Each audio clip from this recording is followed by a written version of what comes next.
Magandang araw po. Mahilig ba kayo sa kape, sa tsaa? Pwede ba kayo ng kape o hindi kayo pwede?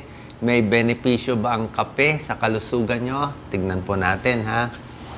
So, tignan muna natin yung mga health benefits ng coffee at kung meron tong katotohanan o wala. Dito, Doc Lisa, focus natin. Meron mga pag-aaral na nagsasabi, pag iinom ka ng kape, mas maganda sa memory. Kaya yung mga bata, di ba, students, nag-aaral, umiinom ng kape. Papakita ko rin na may konting pag-aaral nagpapakita na posible makatulong sa diabetes, Alzheimer's disease, dementia, meron pang ang Parkinson's, at possible din dito yung mga antioxidants nila, tsaka sa pag-reduce sa cancer. Pagdating dito sa coffee, meron din ilang pag-aaral tungkol sa depression, mas nakakasaya, at dito nga ulit, dito nga sa diabetes o hindi. Pero po, ililinaw ko po sa inyo bilang doktor, itong mga pag-aaral kasi kung maganda ba yung pag-aaral, sure na sure ba tayo? Hindi ko po sinasabi na pag uminom kayo ng kape, gagaling ang diabetes, gagaling ang Parkinson's, mawawala depression. Hindi ko po sinasabi yon. Ang nakikita nila sa pag-aaral ay may association. Ibig sabihin, posible na may konting tulong. Itong mga slides na papakita ko, sasabihin na iba, Doc, ang boring naman yan. Hindi po to boring eh. Ito yung pinakamahalagang slides. Kasi pag wala itong medical studies, magiging haka-haka lang sinasabi ko. Dito, walang makikipag-argue, makikipagtalo. Paano kasi proven siya dito eh. So, pakita natin isa-isa. Dito, publish na to, Archives of Internal Medicine. Ganito kasi tumingin ng doktor eh, bilang internist at cardiologist. Ito po ang ginagawa namin. Coffee, tea, may tulong ba sa diabetes? Napag-aralan siya sa meta-analysis, ito po, 18 studies, almost 500,000 people. Nakita nila, parang may tulong. Okay? Parang may konting tulong yung pag-inom ng kape sa diabetes. Hindi ibig sabihin sure gagaling, pero kung diabetic kayo, inom kayo ng kape, basta wag lang maraming asukal, pwede naman, may possible tulong. Okay? Dito naman, pagdating sa depression, coffee and depression, meron din malaking pag-aaral. 50,000 sa Amerika pinag-aralan. Tapos, in-interview sila. 24 years in-interview.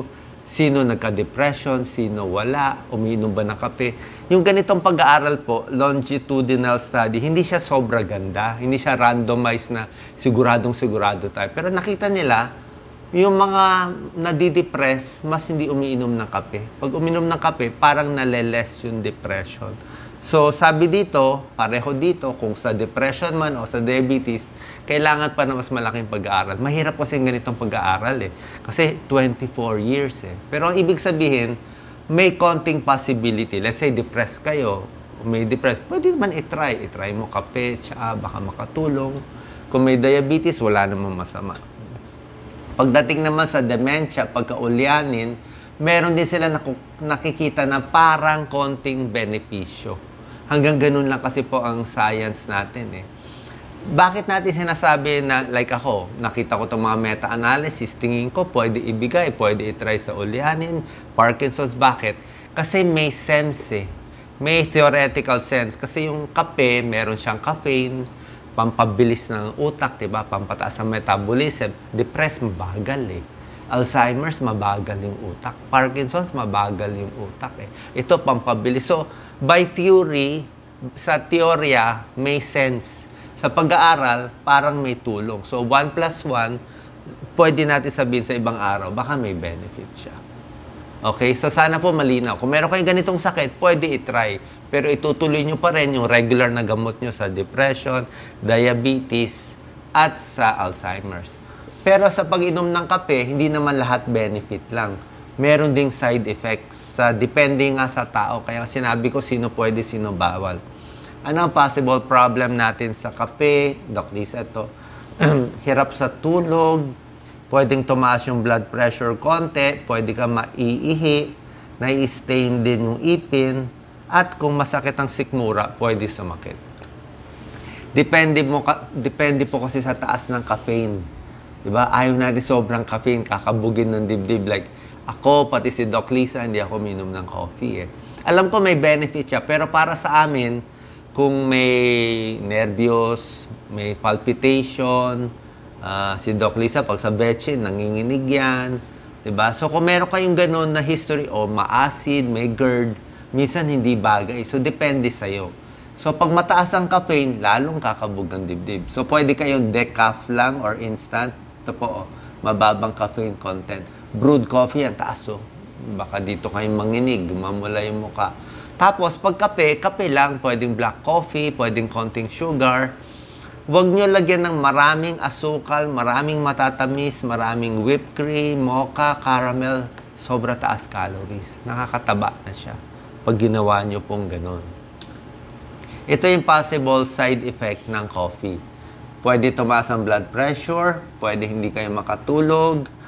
Pag hininto yung sobrang caffeine, let's say, ang daming, may iba nga na-addict sa kape, 6 na tasa sa isang araw, hininto bigla, may withdrawal, nakaka-hyperacidity sa ilang tao, pwede ka mag-panic attack, kasi nga may epekto siya. Sa buntis, siguro konti lang o iwas. Pwede sumakit ang tiyan at nakakataba pag sobra. So, pinakita ko sa inyo, kung meron kayong ganitong mga sakit, baka iwas sa kape. Pero kung nakakatulong naman sa'yo, pampatala sa utak, o sa short-term memory, may tulong. Let's say, may test, parang pampagising, para hindi mo na matulog, pwede rin siya. Depende po sa inyo. Tulad nga na sinabi ko, may benefits sa ilang mga sakit, pero meron din namang side effect dito. Kaya depende po sa inyo. Gano'ng karaming kape sa akin? Up to 2 cups lang siguro, 2 tasa lang. Huwag naman yung 6 na tasa. Baka ma-addict na kayo dun sa caffeine.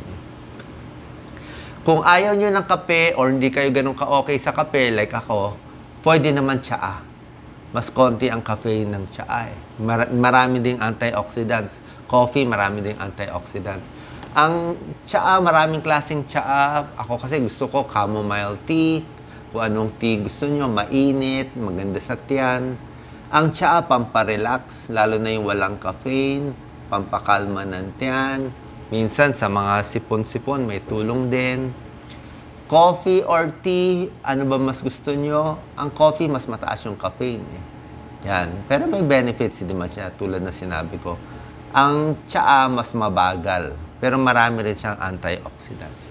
So, sana po nakatulong tong video. Pasensya na kung di ko talaga, kung di ganun kalinaw eh. Pero hanggang dun lang kasi yung pag-aaral. So, nasa sa inyo po. Oras na kumakabog ang dibdib, iwas na lang. Diba? Pero kung para sa inyo, masarap ang pakiramdam nyo sa kape, pwede po 1 to 2 cups a day, lalo na baka makatulong dun sa mga sakit na pinakita ko. God bless po.